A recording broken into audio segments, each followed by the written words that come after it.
किती जरी लावल तू आभाळाला हात, चिंता तुझी मुक्कामाला त्याच्या काळजात.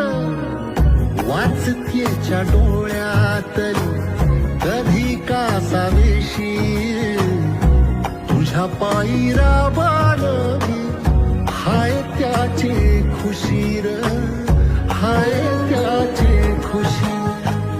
घडीभर तू थांब जरा, ऐक त्याची धापर, लई अवघड हाय